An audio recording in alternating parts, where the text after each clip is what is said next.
जय Hind. Welcome back to the channel. इस video में हम लोग देखेंगे बिहार जीविका कम्युनिटी कोऑर्डिनेटर और एरिया कोऑर्डिनेटर का जो भी एग्ज़ाम चल रहा है और तमाम सारा पोस्ट है उस पर, उसका हम प्रीवियस ईयर क्वेश्चन देखेंगे। और प्रीवियस ईयर क्वेश्चन देखना उतना ही इंपॉर्टेंट है एग्ज़ाम के दृष्टिकोण से जितना किसी भी एग्ज़ाम का आप लोग प्रीवियस ईयर क्वेश्चन देखते हैं।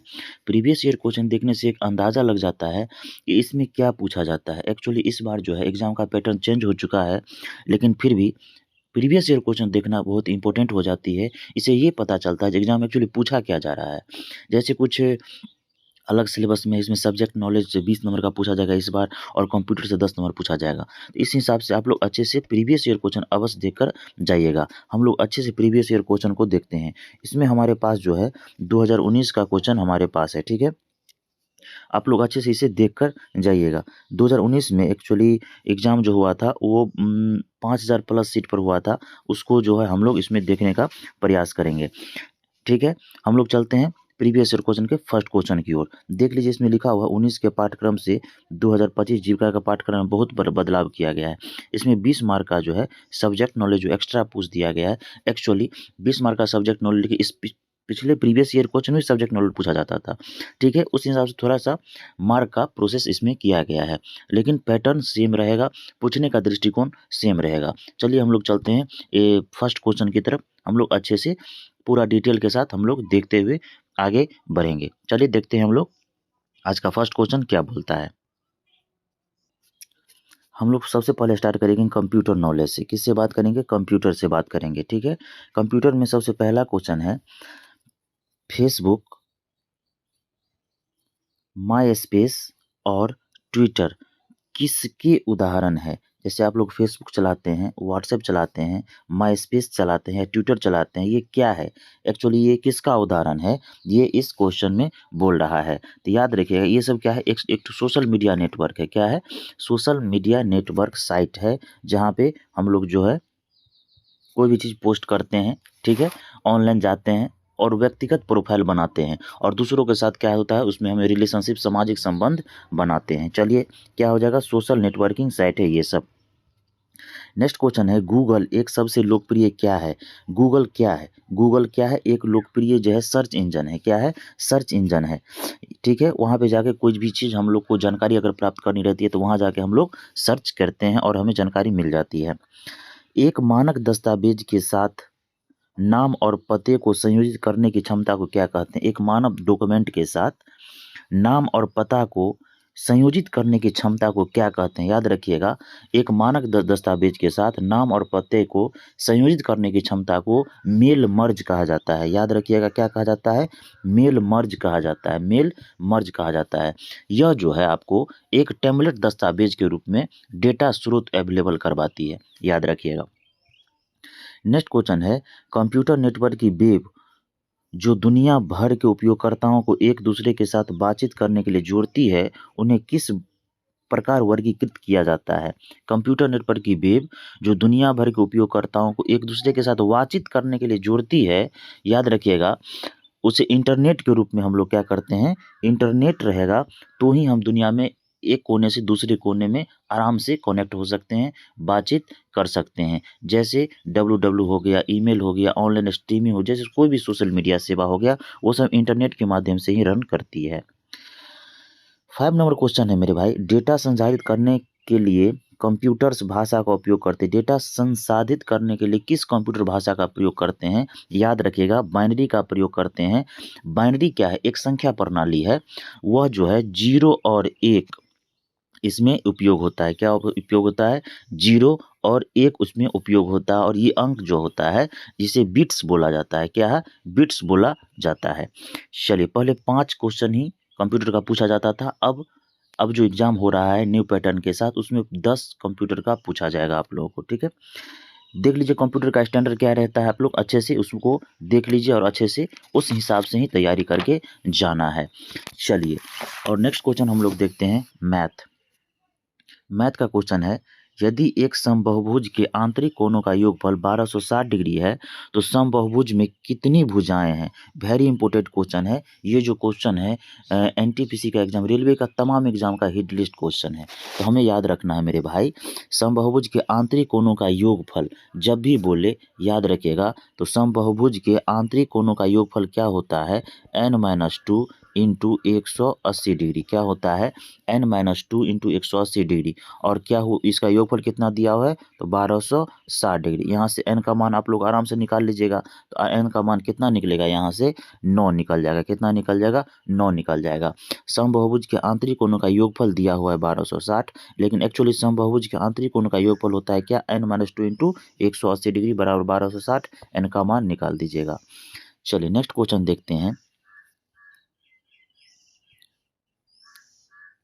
नेक्स्ट क्वेश्चन है, श्री राजन ने प्रति वर्ष 10% की साधारण ब्याज दर पर 12,000 रुपया प्रति वर्ष और प्रति वर्ष 20% की साधारण ब्याज की दर पर अन्य राशि का निवेश किया। यानी कि एक जो है 10% पर और दूसरा जो है 20% की साधारण ब्याज पर निवेश करता है। निवेश की ये कुल राशि एक साल के अंत में अर्जित कुल ब्याज 14% प्रति वर्ष, यानी कि एक साल के अंत में 14% हो जाता है। तो निवेश की कुल राशि यहाँ पे ज्ञान कर निकालना है, ठीक है। यानी कि हमें मूलधन निकालना है। हमें क्या करना है? मूलधन को मान लेंगे x। मूलधन को क्या मान लेना है मेरे भाई? x, ठीक है। तो फर्स्ट ईयर क्या हो जाएगा आप लोगों का? फर्स्ट ईयर तो 12,000 रुपया दिया हुआ है, तो फर्स्ट ईयर हो जाएगा 12,000, ठीक है। पहला साल का कितना परसेंट पर है? 10% पर, बट्टा में 100 करना है। मूलधन गुणे समय गुणे दर बट्टा 100। फिर सेकंड का हमें मूलधन नहीं पता, तो x गुणे 20 गुणे अगले साल का बटे में 100 बराबर क्या करना है? निवेश किया कुल राशि एक साल के अंत में मर्ज 14%। अब 14% पर निकालना है हमें, तो लेकिन कुल क्या है? एक है 12,000, फर्स्ट ईयर का अगले मतलब एक साल का है 12,000, अगले साल का हमें मूलधन नहीं पता है तो वो है x। तो कुल कितना हो जाएगा? तो कुल हो जाएगा 12,000 प्लस x, ये हो जाएगा मूलधन। गुणे एक साल का इसमें भी है तो एक, और कितना इस पर हो जाता है? 14%, तो 14 बटा में कितना हो जाएगा? 100। तो फर्स्ट क्या किए? 12,000 गुणे 1 गुणे 10 बटा 100 प्लस मूलधन अगले साल का नहीं पता था, यानी कि 20% वाला पर, तो x गुणे 20 बटा 1 गुणे बटा में 100 बराबर। अब कुल, तो कुल है एक ठो x, एक ठो है 12,000, तो x प्लस 12,000, यानी कि 12,000 प्लस x गुणे एक साल का गुणे 14% हो जाता है बटे 100। यहाँ से x का वैल्यू आप लोग निकाल दीजिएगा। x का वैल्यू आप लोग निकाल दीजिएगा, वहाँ से उसमें क्या है 12,000 में जोड़ दीजिएगा, तो नीचे निकल जाएगा 20,000 रुपया। तो इसका आंसर कितना हो जाता है? 20,000। नेक्स्ट क्वेश्चन हम लोग देखते हैं। दो संख्याएं ऐसी है उनके बीच का अनुपात 5:3 है। यदि प्रत्येक में 10 की वृद्धि की जाए तो उनके बीच का अनुपात 7। सबसे पहले क्या करना है? माना अनुपात बराबर x कर लेना है। क्या करना है? माना अनुपात बराबर x, तो हो जाएगा 5x और क्या हो जाएगा? 3x। क्या हो जाएगा? 5x और 3x, तो हो जाएगा 5x अनुपात मतलब बट्टा 3x, और दोनों में 10 की वृद्धि, तो +10 बराबर कितना हो जाता है? 7/5। यहाँ से x का मान निकाल दीजिएगा। जब x का मान निकल जाएगा तो दोनों संख्या का योग, तो x का वैल्यू मान लीजिए जो भी आए तो उसमें 5 से गुना कर दीजिएगा, 3 से गुना कर दीजिएगा, दोनों को जोड़ दीजिएगा। तो इस प्रकार आंसर आपका आ जाता है। अच्छे से देखकर बना लीजिए, 40 आपका आंसर आ जाएगा। कितना? 40। चलिए हम लोग नेक्स्ट क्वेश्चन की तरफ चलते हैं। एक ट्रेन जो 240 मीटर लंबी 54 किलोमीटर प्रति घंटा की दर से चल रही है, कितने सेकंड में एक प्लेटफॉर्म खड़े आदमी को पार कर लेगा? खड़े आदमी को पार करेगा, यानी कि खुद की दूरी को वह पार करेगा। तो कितना है? 54 किलोमीटर प्रति घंटा। तो इसको मीटर प्रति सेकंड में बदलने के लिए 5/18 से गुना करेंगे, तो 54 गुने 5/18, 18 तियाए 54, यानी कि 15 मीटर प्रति सेकंड इसका निकल गया। और 240 मीटर लंबी है, ये मीटर प्रति सेकंड निकल गया। क्या निकल गया? चाल। और 240 मीटर क्या है? ये लंबाई है। तो निकालना क्या है? खड़े आदमी को कितने समय में पार करेगा, टाइम निकालना है। क्या निकालना है? टाइम। तो समय बराबर दूरी बटे में चाल, तो 240 बटे में 15 काट दीजिएगा। कितना निकलेगा? 15 का है 15 और 15 × 5 = 75, यानी कि 15 सेकेंड इसका आंसर आ जाएगा मेरे भाई। 15 सेकेंड इसका आंसर आएगा। ऑप्शन कोई नहीं गलत है, इसमें 15 एक ठो कर लीजिए। नेक्स्ट क्वेश्चन हम लोग देखते हैं। रेखा x बराबर 0 का ग्राफिकल समीकरण किसको दर्शाता है? याद रखिएगा, जब ग्राफिकल ये टैब पूछे तो ये इससे स्पष्ट हो जाता है कि जब भी x बराबर हम 0 लेते हैं तो सभी का निर्देशांक y अक्ष पर स्थित हो जाता है, क्योंकि ये जो ग्राफ बनता है तो 0 जो है वो प्लस x का भी होता है, माइनस x का भी होता है, प्लस y का भी होता है और माइनस y का भी होता है। तो 0 यहाँ से स्टार्ट सभी के लिए, इसीलिए प्लस प्लस प्लस 1 इधर ही बढ़ता है, -1 -2 -3, तो सभी का होता है। इसलिए x बराबर 0 का समीकरण जो ग्राफ हो जाएगा y अक्ष पर ही स्थित होगा। इसका आंसर क्या हो जाएगा, y अक्ष पर ही स्थित होगा। चलिए 5 तो पिछले में मैथ पूछता था, ठीक है। अब इस बार 9 ठो मैथ पूछेगा, 9 ठो रीजनिंग पूछेगा, याद रखिएगा। चलिए मेरे रीजनिंग की तरफ चलते हैं। रीजनिंग का फर्स्ट क्वेश्चन है, नीचे से ईसा का स्थान 15वां, यानी कि नीचे से उसका स्थान कितना है 15वां, और ऊपर से 21वां है। ऊपर से क्या है 21वां है। कक्षा में छात्रों की कुल संख्या, जब इस टाइप का नीचे से और ऊपर से एक ही व्यक्ति का स्थान का नाम बोले तो दोनों को जोड़कर 1 घटा देना है। क्या करना है, दोनों को जोड़कर 1 घटा देना है। तो 21 और 15 जोड़िएगा तो 5 1 6 2 1 3 में से 1 कम कर देना है। खुद का स्थान तो नहीं लेगा तो 1 कम कर देना है, तो क्या हो जाएगा 35। इसका आंसर कितना हो जाएगा 35। नेक्स्ट क्वेश्चन की तरफ चलते हैं। नेक्स्ट क्वेश्चन है, निम्नलिखित शब्दों को सार्थक तर्कित करने में व्यवस्थित करें और दिए गए विकल्प में से उचित, यानी कि सीटिंग सॉरी अरेंजमेंट है, अरेंजमेंट करना है। तो अरेंजमेंट में क्या हो जाता है, अरेंजमेंट में ध्यान रखना है जी किसका सीरियल किसके बाद होगा, ठीक है। तो याद रखिएगा, इसमें हम मान लीजिए बी ऑप्शन उठाते हैं यहाँ से, तो बी ऑप्शन लीजिएगा तो सबसे पहले क्या हो जाएगा, किसी का जन्म होगा, उसके बाद वो थोड़ा बड़ा होगा बच्चा बनेगा, उसके बाद किशोरावस्था आएगा, उसके बाद आदमी बनेगा, उसके बाद पिता बनेगा। इसका आंसर बी हो जाएगा। नेक्स्ट क्वेश्चन है, संख्यात्मक तर्क।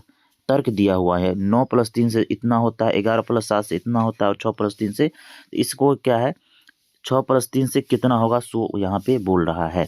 तो 9 + 3 यानी कि अगर हम करते हैं तो 9 में से 3 गया कितना हो जाएगा 6 होता है, और 9 तियाए 27 होता है, ठीक है। 11 में से 7 गया तो 4 होता है और 11 सते 77 होता है। 6 में से 3 गया तो 3 होगा और 6 तिरिक 18 हो गया, यानी कि 318 इसका आंसर हो जाएगा। निम्नलिखित में से सही शब्दों का चयन कीजिए जो दिए गए अक्षरों को बनाया जा सकता है। इससे एक बनाना है जो ऑप्शन के अनुसार। तो देख लीजिए कर्नाटका, कर्नाटका इससे बन जाएगा, तो 4 का आंसर डी हो जाएगा। चलिए नेक्स्ट क्वेश्चन मेरे भाई देखते हैं। एक महिला के तस्वीर की ओर इशारा करते हुए गौरव ने कहा, मान लीजिए ये तस्वीर है तो ये गौरव है, तो तस्वीर को इशारा गौरव ने कहा उसका बेटा, यानी कि इसका बेटा मेरे पिता की माँ, मेरे पिता की माँ कौन हो जाएगा दादी हो जाएगा, का पोता, तो वो अपना खुद का बात है तो महिला से उसे किससे क्या संबंध हो जाएगा खुद का बात, यानी कि बेटा का संबंध हो जाएगा। नेक्स्ट हम लोग देखते हैं, सामान्य ज्ञान की तरफ हम लोग चलते हैं, ठीक है। तो इससे ये पता चलता है पैटर्न देखिए कैसा पूछा जा रहा है, क्या पूछा जा रहा है, किस चैप्टर को वेटेज दिया जा रहा है, इस यही समझना है प्रीवियस ईयर क्वेश्चन से। चलिए नेक्स्ट क्वेश्चन हम लोग, अब नेक्स्ट टॉपिक हम लोग जनरल नॉलेज को देखेंगे। स्वच्छ भारत मिशन कब आरंभ हुआ, देख लीजिए किस टाइप का क्वेश्चन पूछा जा रहा है। तो 2014 में स्टार्ट हुआ था, तो 2 अक्टूबर 2014 से स्वच्छ भारत मिशन की स्टार्ट की जाती है। नेक्स्ट क्वेश्चन है, VHSNC का सदस्य इनमें से कौन हो सकता है।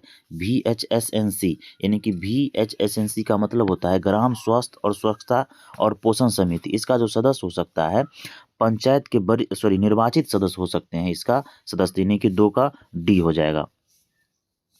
बाल स्वच्छता हफ्ता हर साल कब मनाया जाता है, वेरी इंपॉर्टेंट क्वेश्चन है। पोषण हफ्ता कब मनाया, स्तनपान हफ्ता कब मनाया जाता है, याद रखिएगा। तो बाल स्वच्छता हफ्ता हर साल जो है वो 14 से 19 नवंबर, हाँ 14 से 19 नवंबर के बीच मनाई जाती है, याद रखिएगा, ठीक है। और यह तिथि बाल जो है 14 नवंबर को जो है एक्चुअली बाल दिवस भी मनाया जाता है, याद रखिएगा।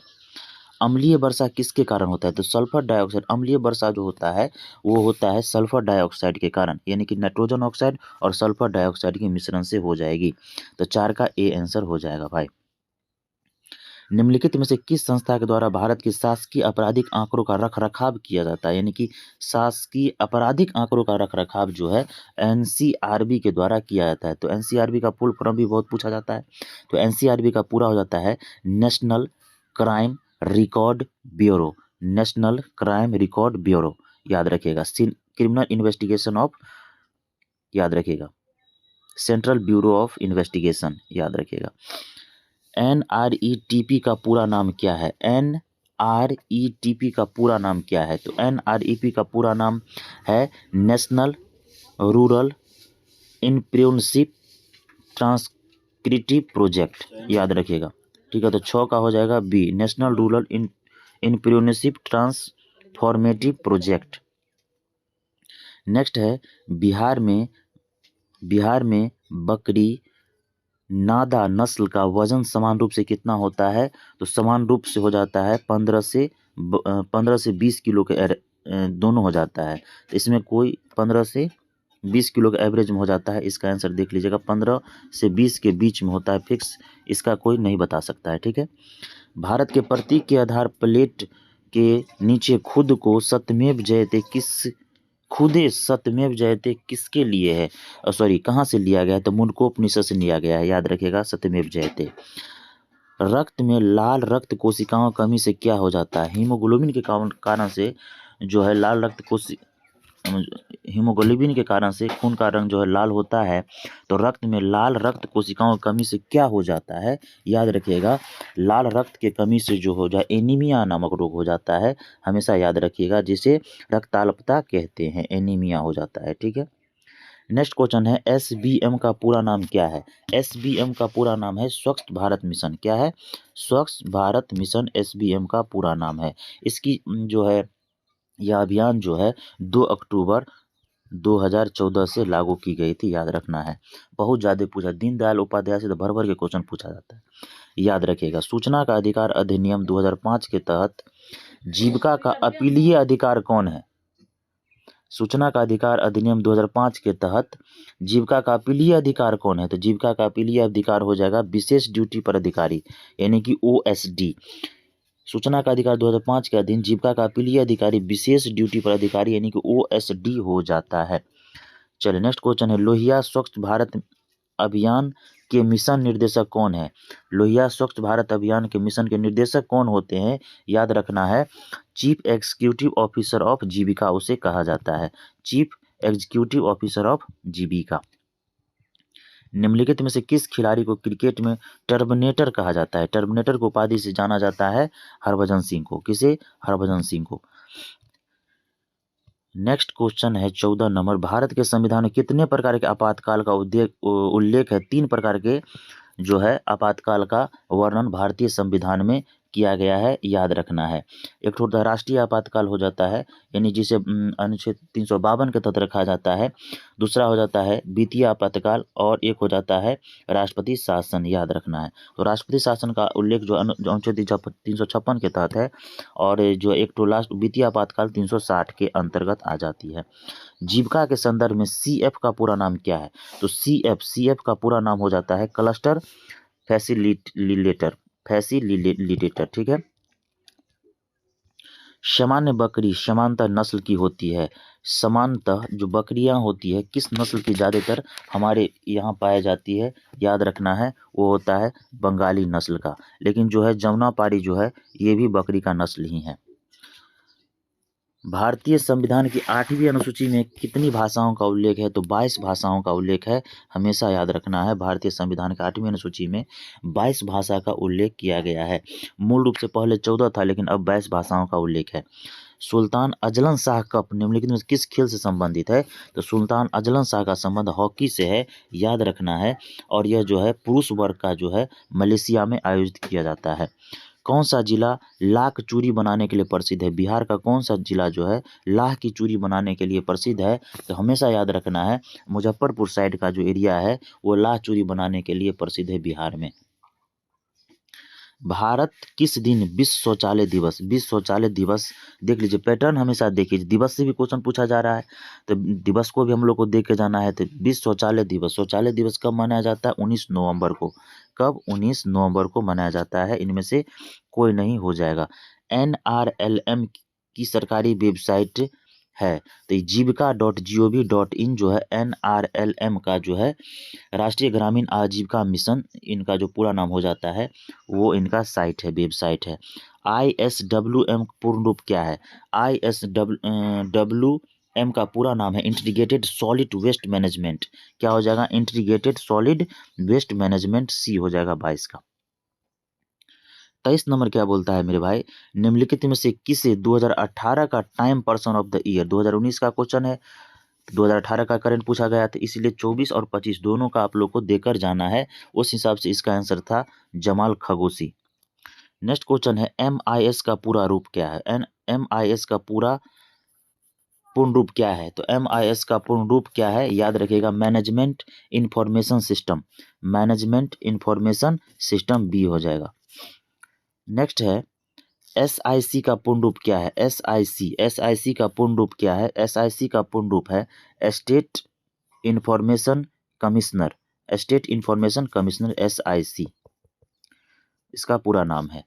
2011 की जनगणना के अनुसार भारत में कुल कितने % लोग शहर में रहते थे? 31.15% शहरी क्षेत्र में निवास करते थे। 11 की जनगणना के अनुसार करते हैं। आंतरिक शिकायत समिति किससे संबंधित है? आंतरिक शिकायत समिति जो है सेक्सुअल हैरेसमेंट रिलेटेड ग्रेवियंस से संबंधित, यौन उत्पीड़न से संबंधित है। 27 का बी हो जाएगा। MKSP का पूरा नाम क्या है? MKSP का पूरा नाम है महिला किसान सशक्तिकरण प्रोग्राम। क्या है? महिला किसान सशक्तिकरण प्रोग्राम। SVEP का पूरा रूप क्या है? देख लीजिए, मतलब पूरा रूप जो है जीविका से सब्जेक्ट नॉलेज से भर भर के पूछा जा रहा है। इस बार तो 20 नंबर का आएगा। कितना पूछा जाएगा आप लोग अच्छे से देख लीजिए। SVEP, SB का पूरा रूप क्या है? तो SVEP का पूर्ण रूप क्या है? तो SVEP का पूर्ण रूप है startup village entrepreneurship programme. Startup village entrepreneurship programme. SAARC का मुख्यालय कहाँ पर स्थित है? सार्क का मुख्यालय जो है हमेशा याद रखना है, सार्क का मुख्यालय कहाँ है? काठमांडू में। नेपाल की राजधानी काठमांडू में। सार्क एक्चुअली होता क्या है? सार्क का पूरा नाम है south Asian association for regional corporation, याद रखना। पर्यावरण और प्राकृतिक संसाधनों के संरक्षण के लिए खतरनाक अपशिष्ट के निपटान के लिए प्लाज्मा तकनीक का उपयोग करने वाला पहला उद्योग कौन सा है? जब पर्यावरण में जो भी चीज़ है वो अपशिष्ट जो पर्यावरण का हानिकारक होता है उसके निपटान के लिए किस समिति की गठन सबसे पहले किया गया था? तो सेल का प्रयोग, सबसे पहले सेल का गठन किया गया था। Steel authority of India limited, इसकी स्थापना की गई थी। 32 नंबर क्वेश्चन देखिए। 32 नंबर क्वेश्चन है संयुक्त राष्ट्र मानवाधिकार आयोग प्रत्येक वर्ष मार्च अप्रैल में 6 हफ्ता के नियमित सत्र में कहाँ मिलता है? यानी कि नियमित सत्र का आयोजन प्रत्येक साल जो किया जाता है 6 हफ्ता के लिए मार्च अप्रैल के मंथ में कहाँ किया जाता है? वो क्वेश्चन इसमें बोला है। तो ये जेनेवा, कहाँ किया जाता है? जेनेवा में किया जाता है। संयुक्त राष्ट्र जेनेवा स्विट्जरलैंड में है, वहाँ किया जाता है। भारत के वर्तमान मुख्य न्यायाधीश कौन है? वर्तमान मुख्य न्यायाधीश की अगर बात करें तो इस हिसाब से उस समय रंजन गोगोई जी थे, जो इसका आंसर हो जाएगा उस हिसाब से। ठीक है। इसरो का वर्तमान अध्यक्ष कौन है? अभी तो नारायण जी हैं, लेकिन उस क्वेश्चन के हिसाब से के सिवन जी थे। करंट भी अच्छे से देखकर जाना है। लास्ट क्वेश्चन था भारतीय राज्य पश्चिम बंगाल उत्तर में किससे घिरा है? भारतीय राज्य पश्चिम बंगाल जो है, पश्चिम बंगाल उत्तर में किससे मिला हुआ है? तो पश्चिम बंगाल के जो है उत्तर में जो है किस राज्य किससे, भारतीय राज्य उत्तर में किससे घिरा हुआ है? तो उत्तर में सिक्किम से जुड़ा हुआ है, और कहाँ से किससे जुड़ा हुआ है? भूटान से जुड़ा हुआ है। तो सिक्किम तो भारतीय राज्य है और भूटान जो है एक देश से लगता है। उत्तर की बात अगर करें तो सिक्किम और भूटान हो जाएगा। तो इसी से ये पता चलता है, क्वेश्चन का पैटर्न आप लोग अच्छे से देख कर ही जाइएगा। ठीक है। और क्वेश्चन प्रीवियस ईयर क्वेश्चन देखना इतना ही इंपॉर्टेंट है किसी भी एग्जाम के दृष्टिकोण से। तो आप लोग का 4 तारीख से 4 से 15 के बीच CC का एग्जाम होगा, उसके लिए तो आप लोग को देकर ही जाना है। और 19 से जो स्टार्ट हुआ है एरिया कोऑर्डिनेटर का, उसके लिए तो अत्यंत उपयोगी है। पैटर्न एक बार समझ जाएगा, सारा का सारा डाउट आप लोगों का क्लियर हो जाएगा। ठीक है। और नवीनतम पैटर्न पर आधारित हम लोग को सेट भी लाएंगे। आप लोग अच्छे से इस चैनल से जुड़ जाइए। तब तक के लिए टेक केयर, बाय बाय, जय हिंद, धन्यवाद।